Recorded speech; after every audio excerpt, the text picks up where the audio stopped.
ہم مفتی صاحب سے جو بات کرتے ہیں. السلام علیکم. وعلیکم السلام ورحمۃ اللہ وبرکاتہ. بہت شکریہ مفتی راغب نعیمی صاحب، آپ نے مجھے جو ہے وہ وقت دیا میرے شو میں.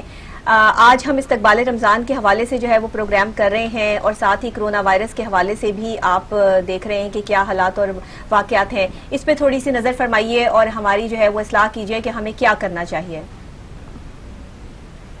بسم اللہ الرحمن الرحیم.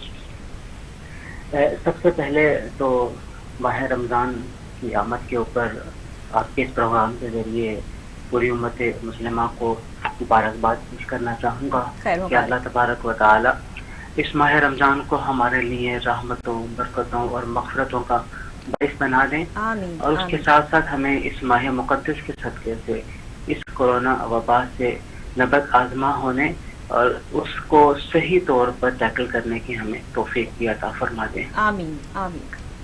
جہاں تک احتیاطی تدابیر کا تعلق ہے، جی ایک طبی ماہر سے ہم ڈاکٹر بھی کہہ سکتے ہیں، جی. وہ بہت بہتر انداز میں ہمیں اس امر کے بارے میں رہنمائی دے سکتا ہے. بالکل صحیح. کہ اس کیفیت اور سچویشن کے اندر ہمیں کیا کرنا ہے، اور اس کی رہنمائی کے مطابق ہی ہمیں اپنے معاملات کو مرتب کرنے کی ضرورت ہے. بالکل ٹھیک. ظاہر بات ہے ایک ڈاکٹر جی جو اپنے علم کا ماہر ہے، جس کا موضوع انسانی بدن کی بقا اور حفاظت ہے، بالکل وہ ہمیں ایسی احتیاطی تدابیر کے بارے میں بتائے گا کہ ہم اس بدن کی بقا اور اس کی حفاظت کے تمام تر طریقے اختیار کر سکیں، کہ جس کے نتیجے میں ہم اس امر پہ قادر رہیں کہ آئندہ آنے والے وقت میں ہم کس طرح اس بدن کے ذریعے اللہ وحدہ لا شریک کی صحیح طرح عبادت کر سکیں اور اس کے احکامات کو بجا لائیں.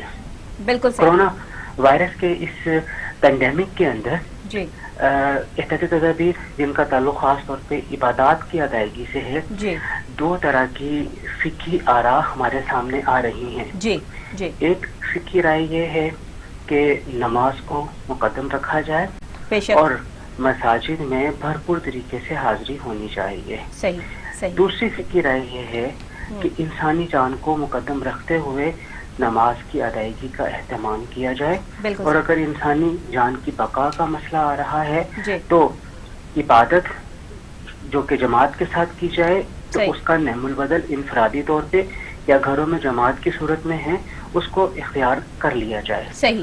یعنی یوں کہہ لیجئے کہ یہ دو فقہی آراء ہیں.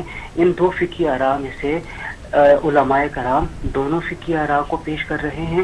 اگر ایک عالم اپنے اجتہاد کی بنیاد پر ایک فقہی رائے کو پیش کر رہا ہے تو وہاں پہ دوسرے عالم بھی موجود ہیں جن کے نزدیک دوسری فقہی رائے کو تقدم حاصل ہے. بالکل صحیح. اب اس کیفیت میں جب دو فقہی آراء ہمارے سامنے موجود ہیں تو عامت الناس اختیار رکھتی ہے ان میں سے جس بھی فقہی رائے کو اختیار کرنا وہ اختیار کر لے، اور اس اجتہاد کے نتیجے میں اگر جو بھی فقہی رائے درست ہوگی اس فقہی رائے پیش کرنے والے کو 2 اجر ثواب ملے گا، اور اگر کسی ایک کی فقہی رائے اللہ وحدہ لا شریک کے منشا کے مطابق نہیں ہوگی تو پھر بھی اسے 1 اجر کا ثواب ملے گا. یعنی اب یوں کہہ لیجئے کہ اس کیفیت کے اندر 2 آراء میں سے آمد الناس جس بھی رائے کو اختیار کر لیں گے وہ صائب ہوگا. بالکل ٹھیک ہے. مجھے یہ بتائیے گا کہ رمضان المبارک میں جو ہے وہ اجتماعات پہ پابندی ہوگی یا نہیں ہوگی؟ عالم دین کے حوالے سے علماء کرام کا جو ہے وہ ایک پورا بینچ بیٹھا ہے اور انہوں نے بھی کچھ فیصلے کیے ہیں. آپ کیا کہتے ہیں؟ میں آپ کی رائے جاننا چاہوں گی کہ اگر حکومت پابندی لگاتی ہے اجتماعات پہ تو پھر آپ کی رائے کیا ہوگی؟ آپ کیا اس میں جو ہے وہ بتاتے ہیں؟ دیکھیے، ہمارا ادارہ جامعہ نعیمیہ ادارے کے سربراہ کی حیثیت سے کل میں نے حکومت پنجاب کو 13 نکات پہ مشتمل مدارس مساجد کے لیے ایک SOP بنا کر پیش کیا ہے. ٹھیک ہے. جس کے 2-3 بڑے اہم نکات ہیں. صحیح. پہلا بڑا اہم نقطہ یہ ہے کہ ہر مسجد کی کیپیسٹی ایک جیسی نہیں ہے. چھوٹی مسجد بھی ہیں، بڑی مسجد بھی ہیں. یہ اطلاق کے صرف 5 نمازی ادا کریں گے مسجد میں نماز جماعت کی صورت میں، یہ ایک بڑی مسجد کے لیے بڑی عجیب سی صورتحال ہے. آپ بادشاہ مسجد کی مثال لے لیجیے جہاں پہ کم و بیش 1.5-2 لاکھ افراد نماز پڑھ سکتے ہیں، وہاں پہ صرف 5 افراد نماز پڑھ رہا ہو تو بڑا عجیب لگے گا. وہاں پر اگر سینیٹائزیشن کا عمل ہو جائے اور اس کے ساتھ ساتھ وہاں پہ جراثیم کش گزرگاہ بھی بنا دی جائے اور وہاں پہ ایک اچھی تعداد میں افراد وقفے سے آ کے وقفے سے کھڑے ہوں، صفوں میں وقفہ ہو، آپس میں وقفہ ہو، تو یہ چیز مینج ہو سکتی ہے. تو میرا پہلا نقطہ یہی تھا کہ مساجد کے اعتبار سے فیصلہ کیا جائے.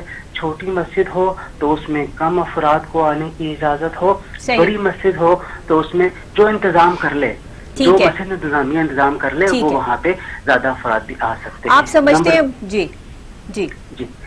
نمبر 2، جو مسجد انتظامیہ ہے پنجاب میں 52,000 کے قریب مساجد ہیں پولیس رپورٹ کے مطابق، جن میں سے کم و بیش 51,500 پرائیویٹ کیپیسٹی میں کام کر رہی ہیں اور ان کی الگ انتظامیہ کمیٹی ہے. تو اس انتظامیہ کمیٹی کو آن بورڈ لیا جائے اور جو علاقائی کنٹرول کرنے والی اتھارٹی ہے وہ ان انتظامی کمیٹیوں کے صدر اور سیکرٹری کو آن بورڈ کرے اور ان کے ذریعے سے معاملات کو لے کر چلے. تو مجھے امید ہے کہ بہت حد تک ہم مساجد کے حوالے سے ان چیزوں کو منظم کر سکتے ہیں. جی بالکل ٹھیک ہے. مفتی راغب نعیمی صاحب ہمارے ساتھ ٹیلی فون لائن پہ موجود رہی گا. یہاں ایک چھوٹی سی بریک کا وقت ہے، مجھے بریک لینی ہے. بریک کے فوری بعد حاضر ہوتے ہیں تو میں یہیں سے آپ کی بات سے ہی کنٹینیو کریں گے اس کو. ایک چھوٹی سی بریک، دیکھتے رہیے today morning with doctor Nabiha Ali Khan.